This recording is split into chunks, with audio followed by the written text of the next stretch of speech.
Most people think core training means more tension, more abs, more suffering. But many times, the stronger people try to train their core, the more they overload their lower back, neck and hip flexors. Because your core is not just your abs. And today I'll show you 2 exercises that train the body completely differently through breathing, stabilization and natural intra-abdominal pressure. The biggest mistake I see is that people train the core only from the outside. They force tension, hold the breath, contract the abs aggressively, and forget how the body is actually supposed to stabilize naturally. Real core training should improve breathing, pressure management, movement control, and stability together, not only create fatigue, because if the body cannot stabilize correctly, the lower back, neck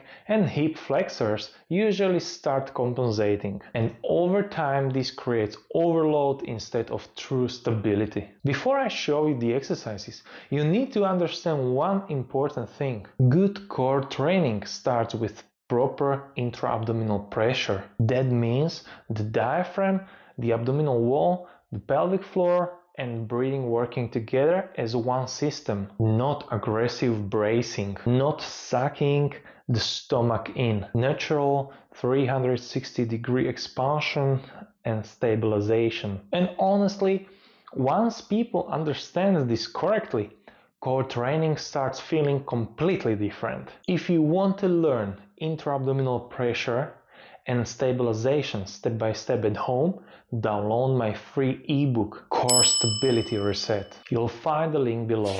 Move into a quadruped position on a mat, low bear position. The palms are placed under the shoulders, approximately shoulder width apart. The fingers are naturally extended. The knees are positioned under the hip joints at pelvis width. The spine is upright. The pelvis is in neutral position. The head is in line with the spine. The gaze is directed vertically downwards towards the mat. With an inhale through the nose, activate the intra-abdominal pressure. While maintaining active intra-abdominal pressure, lift the knees slightly off the mat. Support remains through the palms and the toes. The spine maintains its upright alignment. Intra-abdominal pressure remains active through the entire hold. Hold the position for 30 to 60 seconds according to the ability to maintain proper spinal alignment.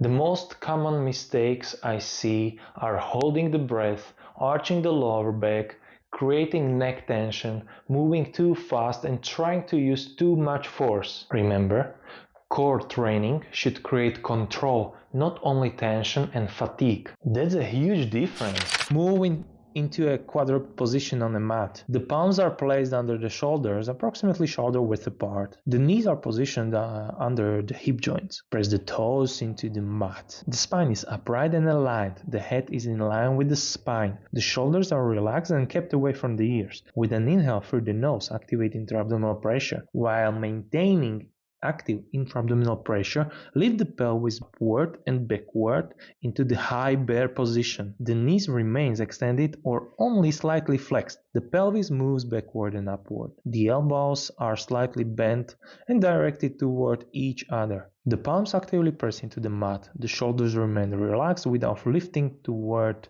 the ears. The spine remains straight along its entire length. The head stays in line with the spine, with the gaze directed toward the mat between the hands. Hold the position with smooth control abdominal breathing. Intra-abdominal pressure remains active throughout the entire hold. Maintain the position for 20 to 30 seconds according to the ability to preserve spinal alignment and shoulder stability. With an exhale, smoothly return back to the quadruped position. Release the body and breathe freely. Do 2 to 3 sets. And this is exactly why understanding the diaphragm is so important. Because the diaphragm is not only a breathing muscle, it's one of the key stabilization muscles in the body. And once breathing and stabilization start working together correctly, your entire core training changes. So, if you want to understand this deeper, watch this next video about the diaphragm and core stabilization, because honestly, most people are trying to strengthen the core before they even understand how the body is supposed to stabilize in the first place.